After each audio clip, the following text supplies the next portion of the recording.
அழகா ஒரு கவிஞன் சொன்னா, அம்மாவை போல் மணக்கும்படி மனைவியால் சமைக்க முடியும், ஆனால் அம்மாவை மறக்கும்படி ஒருபோதும் சமைக்க முடியாது என்று சொன்னார்.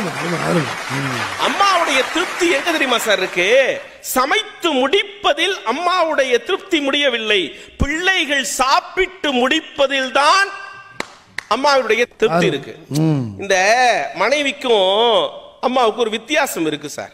நீங்க நல்லா வரிசைப்படுத்தி பார்க்கலாம். எனக்கு என்ன வாங்கி தருவ அப்படின்னு கேட்டா அவ காதலி. எனக்கு என்ன வாங்கி தந்திருக்கீங்க அப்படின்னு கேட்டா அவ மனைவி.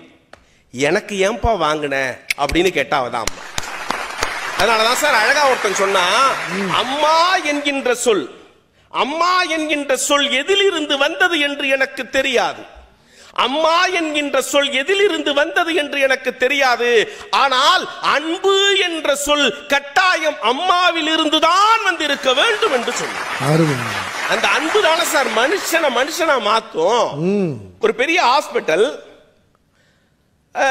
வீட்டுக்கார் போய் மனைவியை சேர்த்திருக்காங்க. டாக்டர் வெளில வந்து சொல்றாரு, உங்க மனைவி பிழைக்க மாட்டாங்க, இன்னும் ஒரு சில மணித்துளிகள்ல இறந்துவதற்கான வாய்ப்புகள் இருக்கு அப்படின்னார்.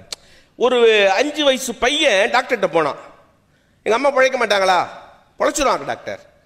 என்னடா இப்படி சொல்ற அப்படின்னா டாக்டருக்கு ஆச்சரியம். ஒண்ணும் இல்ல, நேரா போய் எங்க அம்மாட்ட சொல்லுங்க, உங்க பையன் ராகுல் பசியால துடிச்சுக்கிட்டு இருக்கான்னு சொல்லுங்க, உடனே எந்திரிச்சிருவாங்கன்னு சொன்னானே, அதுதான் தாய் அன்பு. அதற்கு நிகராக நீங்கள் எதையுமே சொல்ல முடியாது சார். எந்த இடத்திலையுமே தன் பிள்ளைகளை விட்டு கொடுக்காத ஒரு ஜீவன் யார் இருக்கான்னா அவதான் அம்மா. தனக்கு காய்ச்சல்னா அம்மாவுக்கு உடம்பு சரியில்லை, தனக்கு காய்ச்சல் என்று சொன்னால் பிள்ளைகள் அருகில் செல்ல மாட்டாள் தாய். தனக்கு காய்ச்சல் என்று சொன்னால் பிள்ளைகள் அருகில் செல்ல மாட்டாள் தாய். ஆனால் பிள்ளைக்கு காய்ச்சல் என்றால் பிள்ளையை விட்டு நகரவே மாட்டாள், அவள் தான் தாய். ஒரு பெண் அப்படின்னு சொன்னோன்னே காதலியினுடைய ஞாபகம் யாருக்கு வருகிறதோ அவன் இங்கிலாந்து நாட்டை சேர்ந்தவனாக இருப்பான். பெண் என்று சொன்னவுடன் மனைவியினுடைய ஞாபகம் யாருக்கு வருகிறதோ அவன் அமெரிக்க நாட்டை சேர்ந்தவனாக இருப்பான். ஆனால் பெண் என்று சொன்னவுடன் எவருக்கெல்லாம் தாயினுடைய நினைவு வருகிறதோ அவன் சத்தியமாய் இந்திய நாட்டை சேர்ந்தவனாகத்தான் இருக்க முடியும். இது நம்மளுடைய மண்ணுடைய வேலை. ஒண்ணு வேணா, எங்க ஊர் பக்கத்துல ஒரு பையன் பெங்களூருக்கு வேலை கிடைச்சிருச்சு, இன்டர்வியூக்கு போயிருக்கான். இன்டர்வியூ அட்டெண்ட் பண்ணிட்டு வீட்டுக்கு போன் பண்றான் சார். போன உடனே போனை எடுக்கிற அப்பா கேட்பார், என்ன சம்பளம் அப்படின்னு கேட்பார் அப்பா. அக்கா கேட்பா, பர்மனன்ட் வேலையான்னு அக்கா கேட்கிறா. தம்பி கேட்கிறான், தங்கறதுக்கு இடம் கொடுப்பாங்களான்னு கேட்கிறான். ஒவ்வொருத்தரும் ஒன்னு கேட்டாங்க. கடைசியில் அந்த அம்மா போனை வாங்கி கேட்டா, தம்பி புள்ள சாப்பிட்டியா அப்படின்னு கேட்கக்கூடிய ஒரு உறவு இந்த உலகத்தில் இருக்கிறது என்று சொன்னால் அவள் தாயை தவிர வேறு யாரும் இருக்க முடியாது. அதனாலதான் சார் அழகா சொல்லுவாங்க, பண்பு தெரியாத மிருகம் பிறந்தாலும் பால் தரும் கருணை எது, பசித்த முகம் பார்த்து பதறும் நிலை பார்த்து பழம் தரும் சோலை எது, இருக்கின்ற பிடிசோறு தனக்கென்று எண்ணாமல் கொடுக்கின்ற கோவில் அது, தினம் துடிக்கும் உயிர் கண்டு தோளில் இடம் தந்து அணைக்கின்ற தெய்வம் அது, அது தூய்மை, அது நேர்மை, அது வாய்மை, அதன் பெயர் தாய்மை என்று சொன்னானே.